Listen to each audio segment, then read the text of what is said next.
I am so grateful, so grateful. I've been keeping you in silence for the last couple of minutes due to my lateness, but no, I'm grateful to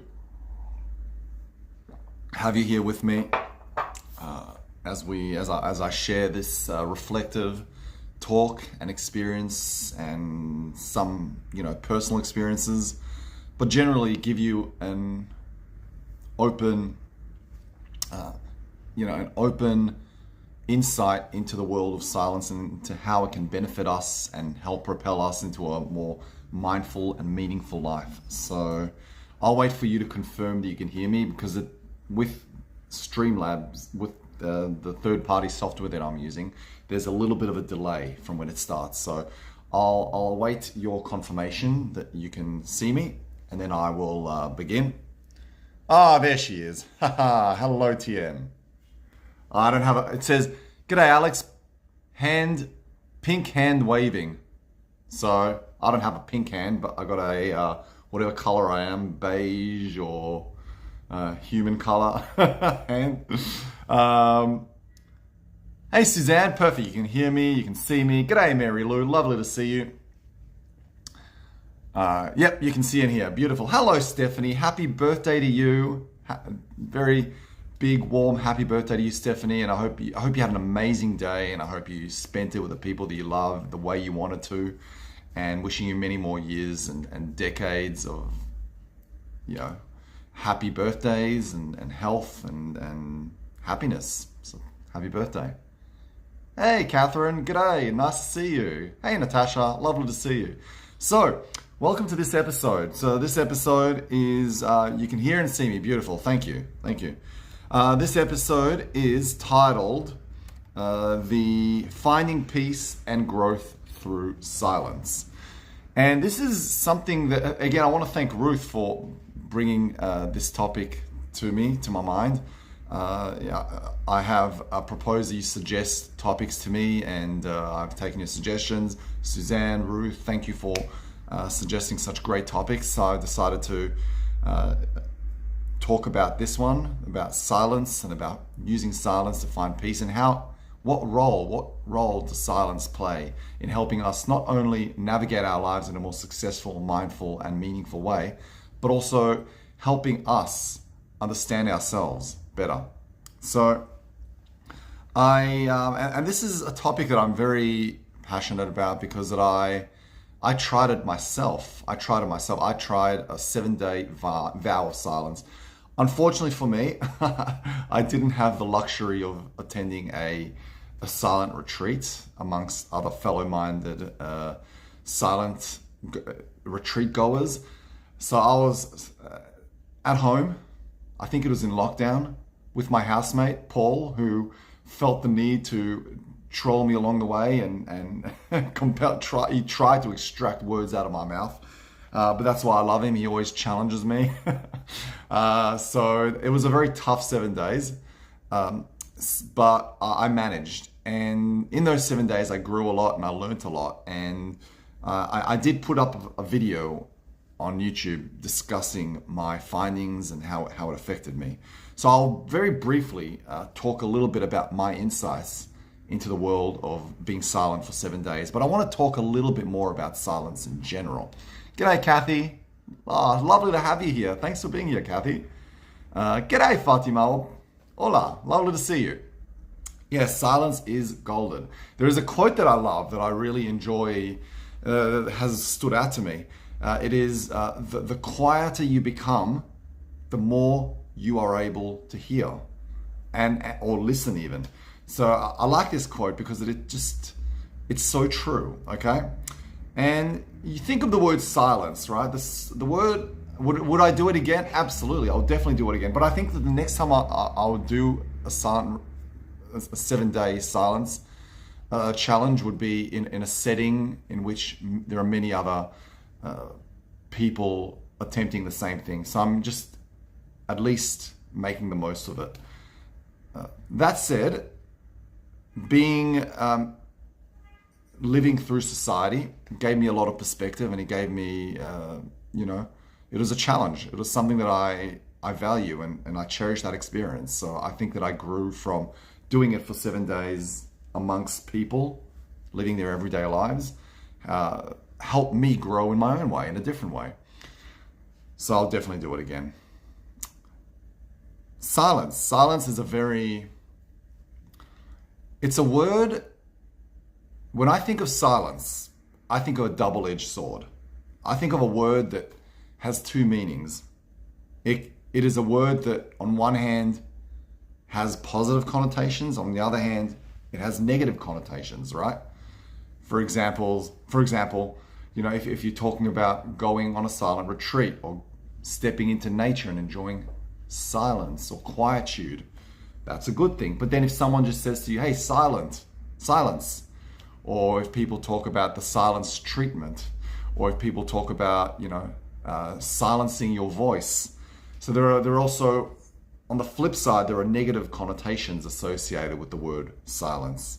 So as humans, we've naturally adapted to developing a slight fear of silence, right? The thought that silence can be bad. The thought that if we do engage in silence, people will judge us. People might think something is wrong with us, and for whatever reason. Therefore, as humans living in today's modern day era, we feel compelled to talk and to be heard and to express our voice because that in many ways, and unfortunately that it has to get to this, but for a lot of people, silence equals awkwardness, right? When there are moments of silence, people feel awkward. People feel like they need to fill this void, this gap. So it's not good. It's not good that it's like that, but I can understand why it's like that, because we're living in a world in which we are inundated with information, videos. We're constantly barraged with people around us. We have to talk to people all the time. We are more accessible, so if people need to talk to us, they can just pull out their mobile phones and give us a quick call. So these elements, these modern day elements, have come together and have made the idea of silence a lot more difficult. That doesn't necessarily mean that we can't be silent or that we can't extract the value from being silent. Silence, and I came to realize that following my experience, my challenge of being silent for 7 days. I'd say the first thing that comes to mind, I'll talk to you about my personal experiences, but then I want to talk to you about the actual, the general consensus that people have reached about science, what people have concluded, and how science actually does benefit you, in which ways, and I'll explain why. But I realized that when I did that 7-day retreat, I wish it was a retreat. When I did that 7-day challenge, and I did it for a purpose. I did it because, I actually didn't do it because that I was interested in understanding silence. I did it because I wanted to raise money, and I thought that would be a creative way to raise money for victims of domestic violence. And it's a topic that I'm passionate about, and I talked about that another time. But I was surprised by the benefits that I have gathered from it. And I found that in that time, I spent a lot of time with my thoughts. I spent a lot of time holding back from talking. Obviously, the first day was extremely tough. You feel like you need to talk. You feel like you need to express yourself. Especially me, I'm an omnivert, so I'm sometimes an extrovert, sometimes an introvert, but oftentimes I do, when I'm around people that I do like talking. So it was very hard for me to hold back and not talk. But it did make me also very understanding of those patterns that are happening in my mind. I became very aware of those desires, those inclinations, those needs to speak up when I really don't need to. I used to sometimes, in group settings, speak over people. When people were talking, I would just jump in and have a need. And now I'll just remain quiet, wait for the conversation to end, wait for my turn, and then speak. So it has definitely taught me patience, social patience when it comes to these things. But let's talk a little bit about how silence helps us find peace, helps us grow, and it helps us achieve a greater understanding of ourselves. So the first thing that I found with silence is that it actually taught me to think before I speak. And it teaches you that as well if you ever attempt it. I know, Ruth, you were saying that you've been trying to engage in an hour of silence every day, which is very healthy, very, very good. It also primes you up for a more successful meditation session because it helps clear the noise in your head, which is helpful, very helpful. It doesn't clear it, but it just helps attenuate it or minimize it. So it helps us think before we speak. And the thing with talking is that when we speak, we tend to do it very impulsively, right? We feel the need to, when someone asks us a question, or when we're in a social setting, it's a natural desire to just jump in and speak. You know, if someone asks us a question, we feel like we need to jump in and speak straight away. But there's nothing wrong with when someone asks you a question, just stop, have a quick little think before you speak, and then speak. You've got to remember that humans, we possess one of the greatest weapons in the world, and we don't even know it.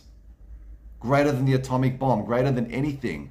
It is our, maybe not the atomic bomb, but it is a very, very powerful weapon, and that is our words. How we articulate our words can impact so many facets of society, okay? And we have this weapon. Some of us don't even know some of us misuse it. Others use it carelessly. And we don't even know when to use it. We don't even know how to use it, our words. We don't even understand how powerful and impactful our words can be. So what silence has taught me is that you choose your words very carefully. It taught me to feel less awkward in those moments of just taking a few seconds, you know, to gather those words before you utter them. And that can have a profound impact on your interactions with people, but it can also have a profound impact on how you see yourself as well. So Suzanne's saying, did you talk through facial expressions? And yeah, absolutely. So I did. And, you know, humans, we're social beings. We do have to interact with people. We're in settings in which, you know, especially if you live with someone. So I used my facial expressions and I used hand movements to convey my points. And it also taught me, I'm glad that you've actually brought that up, Suzanne, because that it taught me the value of body language. It taught me how important and how big a role body language plays in how we interact with other people. And so that was a lesson in itself, you know, just learning how to use my body language to convey and relay my point to other people. That was fascinating. Another thing is when we talk a lot, and believe me, I know, Liv and I know this guy who will never stop talking, talks non-stop, talks. He spends, we invite him over every now and then for dinner, and he'll spend 90% of the time talking. He'll do all the talking, and we're just doing the listening.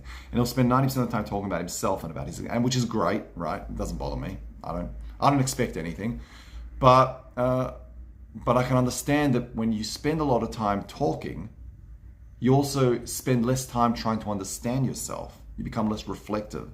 So by talking too much, you spend less time gathering your thoughts. You spend less time trying to understand your thoughts, the patterns in which you think, but you also spend less time listening. And I found that spending time in silence, spending time for 7 days in silence, has taught me to listen more. So I became a more adept listener in social settings, and that was very powerful, very, very powerful. Let's see. Talk too much? Yeah, exactly. And there are a lot of people who talk too much and don't listen. And I personally don't think that makes them bad in any way whatsoever. I just think it's a symptom of anxiety. And I get it. I really do get it, because society has conditioned us to, again, feel the need to fill those gaps in speech, because the things are so fast paced. And you watch videos these days, they cut the silent moments because they're trying to catch people's attention. So you'll watch a video and there won't be any moments of just stopping for even if it's 3 seconds to think of their next word. Then there's not much of that anymore, because everything's been cut and put together, and things just move really, really fast. So that was,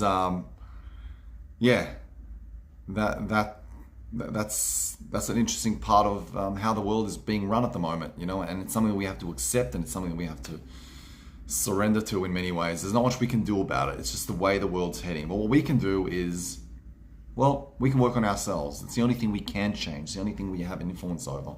Ourselves, our own actions, how we grow and navigate our lives. So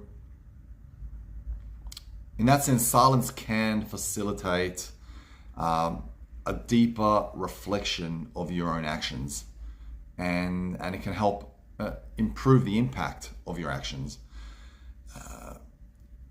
And what I found that I did a lot more than usual when I engaged in that 7-day silent challenge is I found myself journaling a lot more than I usually do.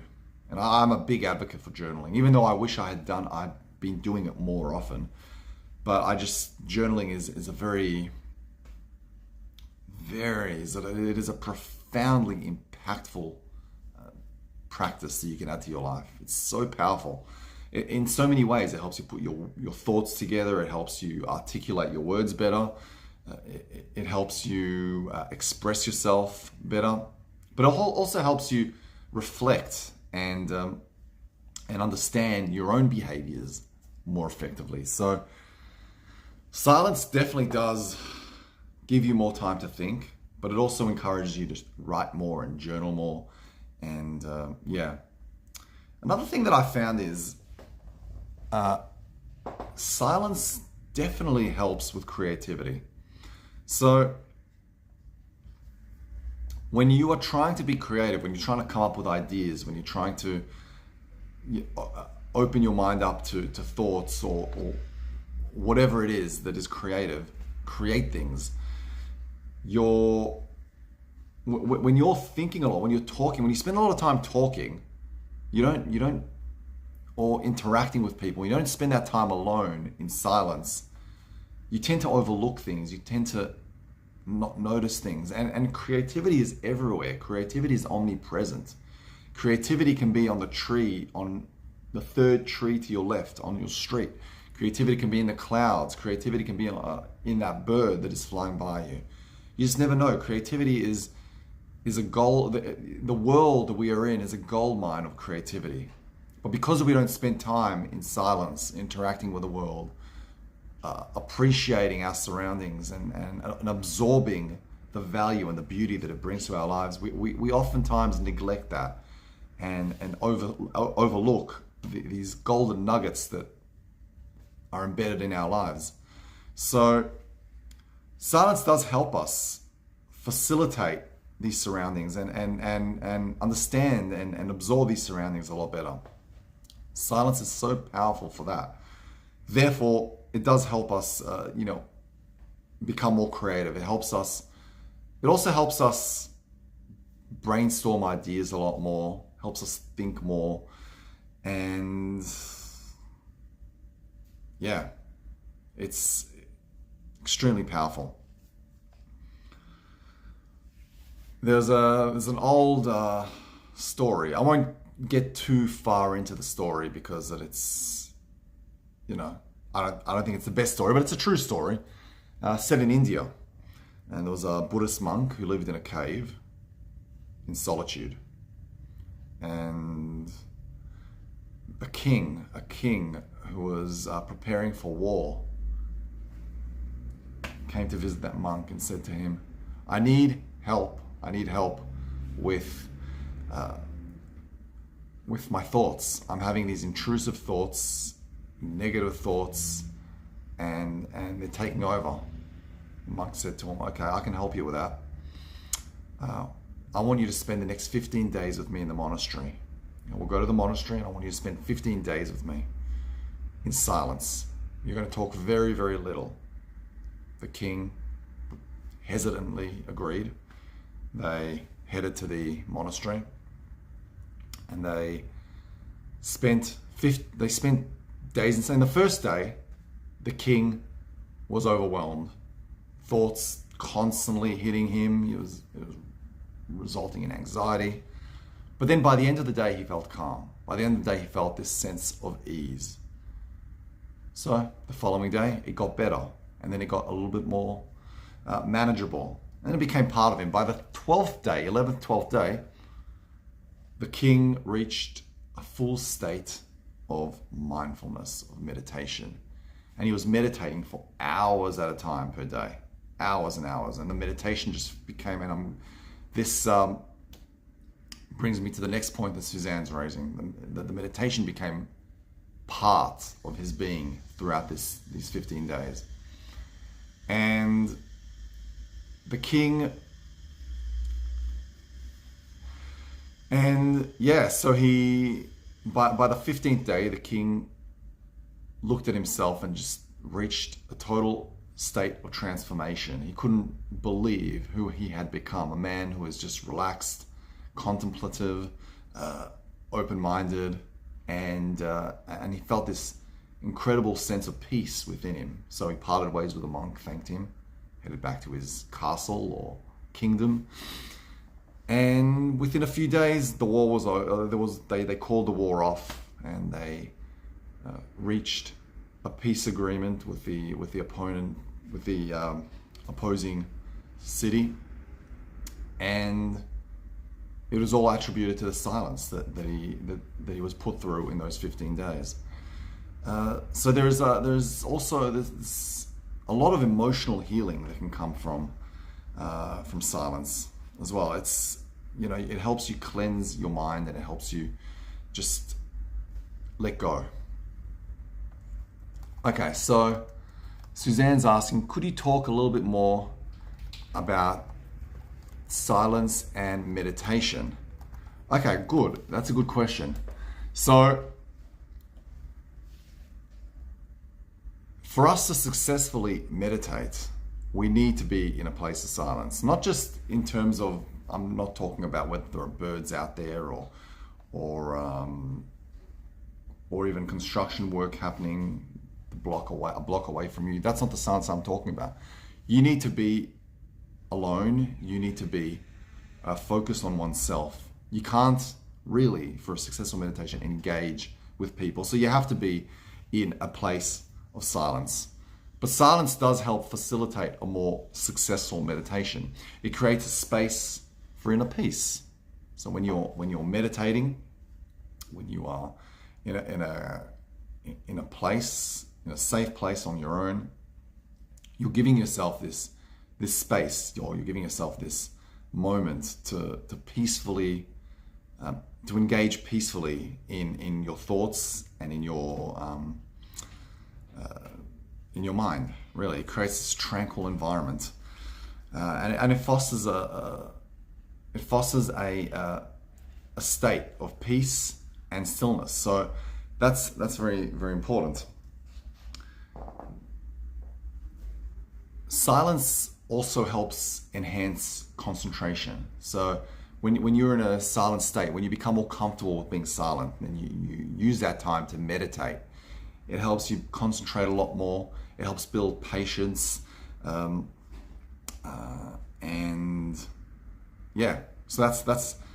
that's very, very important. Oh, sorry, I thought I saw a comment. Yeah. So, and again, we'll go back to listening, because the silence does encourage you to listen more. So when you're meditating and you start noticing those patterns, those emotions, those sensations, those, whatever it is that is going through your body, you're listening to your body more. You become a little bit more inquisitive and more aware and more curious about how your body is functioning during the meditation. So it's incredible. And lastly, when you're silent, this is to me one of the most important things.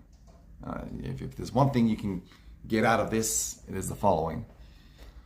When you adopt a mindset and a state of being silent, you build a greater connection to the environment around you. You become more appreciative of the world around you, of the leaves that are rustling, the birds that are chirping. You become more aware of your own heartbeat.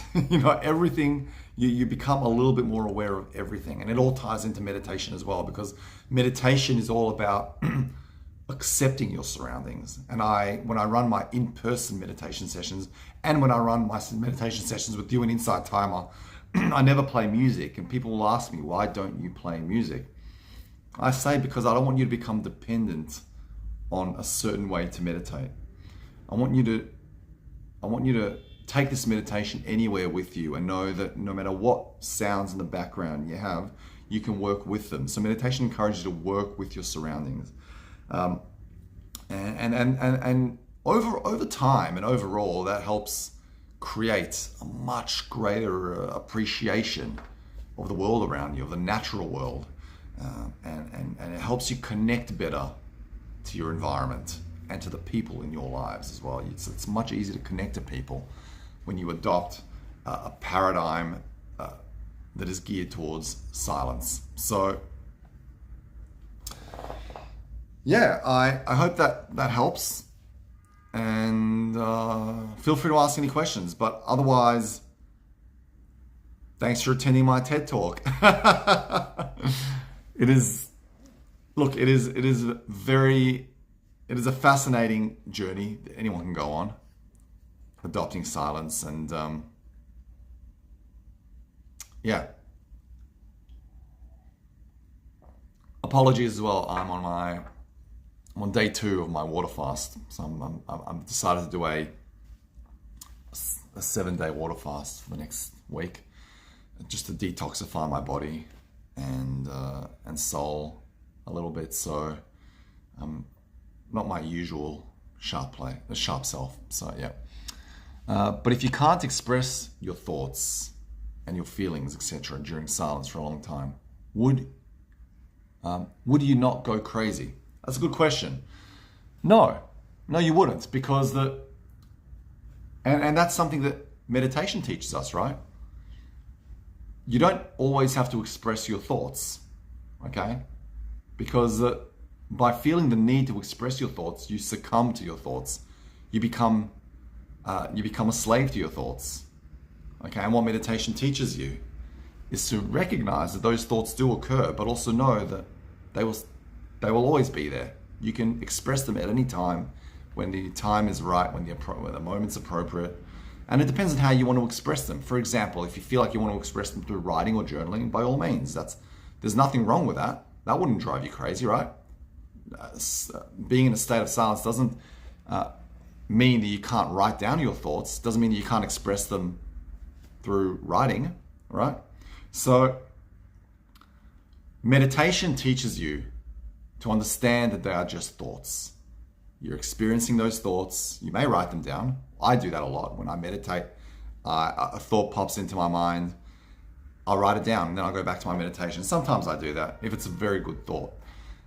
But oftentimes, one of the things meditation teaches you to detach from thoughts. It teaches you to detach from the weight thoughts carry, from the value the thoughts may bring, and it makes us a little. It empowers us. It gives us more power. It gives us more power to hold back from expressing our thoughts. Therefore, you feel less frustrated. You feel less attached to the concept of wanting to share the thought.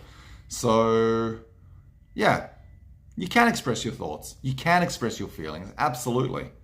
But it teaches you to do it within the right context, right? Everything's contextual.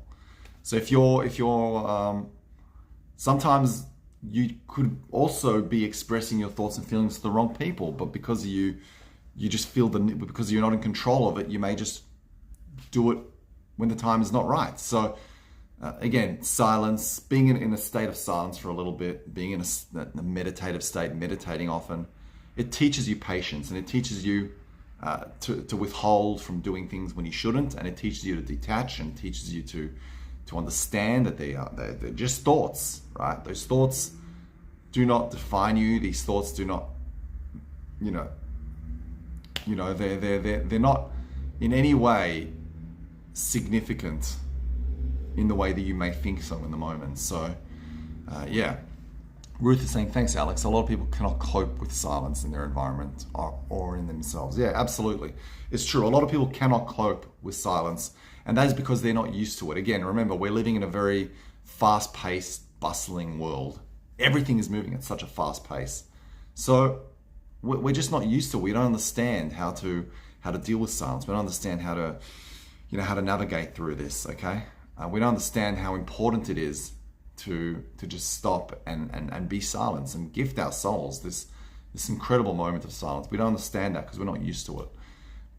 But I bet you that if I put you in a cabin in nature, let's say you weren't bored, let's say you were there with someone who was equally quiet, so you're not alone, it would feel incredible, it would feel therapeutic, and the first day would feel tough, but then the days following would be incredibly easy, and you would understand more about yourself, and you would gain greater insight. You're welcome, Elisabetta. Great to see you as always. Thanks for being here. Ruth is saying, I wonder if you are in a silent environment for a long time, how your thoughts would change. Well, I can only speak from my personal experience, but your thoughts change in the sense that you become more careful with how you choose to use, not just use those thoughts or view those thoughts, but you just become more careful in general with the weight that you assign to those thoughts, right? Because you're thinking a lot. You don't even have to, again, it's not about the thoughts, right? It's about knowing how to deal with thoughts, okay? So it's just like meditation. When you're in a silent environment for a long time, your thoughts, you understand your thoughts a lot more, right? It's so important. It's so important because you're opening up, you're listening to your thoughts, you're workshopping through your thoughts. And again, I highly suggest journaling when that happens, just writing it all down. But it's just such an important way to, understand your thoughts better. It is fascinating. I just found that when I was in that environment, the thoughts became more. I just started understanding myself better in that respect. So Suzanne's saying, I found I can go a day without talking and be in silence quite easily. That's amazing, Suzanne. That's incredible. A lot of people can't. A lot of people cannot. A lot of people do not. I mean, they can. Everyone can. But a lot of people find it very hard to spend even an hour without talking. It can be tough. And I know people personally who are like that. But just because something is hard doesn't mean that it's not good for you, right? Just because something's hard doesn't mean it's not good for you. In fact, if you find that something's extremely challenging, that could be a prompt to do more of it, right? Because you could have exposed a weakness in yourself that you may need to work on. So that's one way to look at it. In silence, one can listen to the inner voice more easily. Exactly, 100% Fatima. You can listen to your inner voice more easily. And oftentimes when we're in a state in which we're talking a lot, and again, in our day-to-day lives, we spend a lot of time talking. And by the way, watching videos, that doesn't count as being, just because you're not talking, doesn't mean that you can now watch videos and movies. That doesn't count. That doesn't count. So sitting there watching movies, watching YouTube videos does not count. You're not in silence, right? Because you're distracted. You're not giving yourself time to think about your own thoughts. But when you are in a proper state of silence, when you're going for a walk, observing, engaging, absorbing your surroundings, when you're taking time to accept the thoughts that are coming through, not fight them, not find them agitating, but just accept that they are part of your life experience, right? Fighting them is not going to do anything. So you become more accepting of your thoughts, which is a consequence of listening to your inner voice. When you listen to your inner voice more often, you become more open to who you are as a person. You become more understanding, more diverse in who you are as a person. So there's a profound power in listening to that inner voice, in understanding yourself better. So yeah, absolutely. Laura, thank you so much for this, Alex. Definitely needed to hear all this. Good to see you. Good to see you too, Laura. Thank you for being here. And I appreciate you guys wanting to listen to this. I hope you enjoyed it. I hope that you found it inspiring. Because look, you don't have to go on a 7-day silent retreat, but you can spend an hour of your day in silence. You can spend 30 minutes, and for me, it's an hour a day because I meditate an hour a day. So when I'm meditating, that is my time to just be in silence for an hour. So yeah. Mary Lou, thank you, Alex, for addressing this subject. I found it very interesting. Have a great rest. Thank you, Mary Lou. You too. You too. Have an amazing rest of the day. And look, guys, we're heading for a hike in about an hour or so, an hour and a half. Come join me if you want, if you have the time. It'll be a lot of fun. We're going to go up the 100 steps of Federation. There's this beautiful sculpture there, and there is a stunning view of Melbourne City. We have a beautiful day today. It's a dramatic day.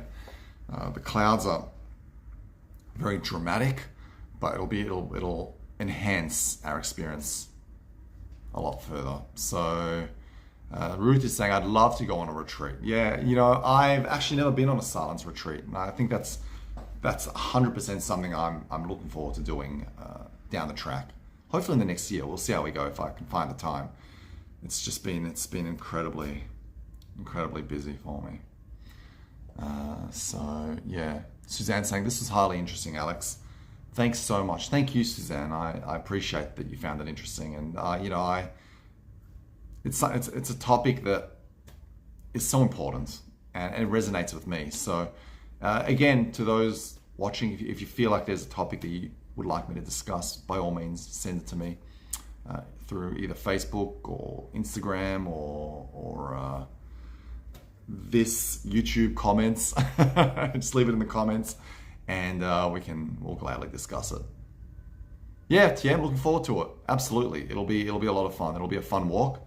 And yeah, I'm excited. Fatima, thank you. Thanks, Fatima. Great to see you as always. Samuel, hello. Hello. So we'll see you guys jump in to the next one. It'll be a fun walk. We'll talk a little bit about the Federation, but I think it'll also be a good chance for us to just enjoy a little bit of quietude and nature and enjoy a mindful experience. It'll be fun. And I'll keep trying to think of ideas, things that I can show you around Melbourne.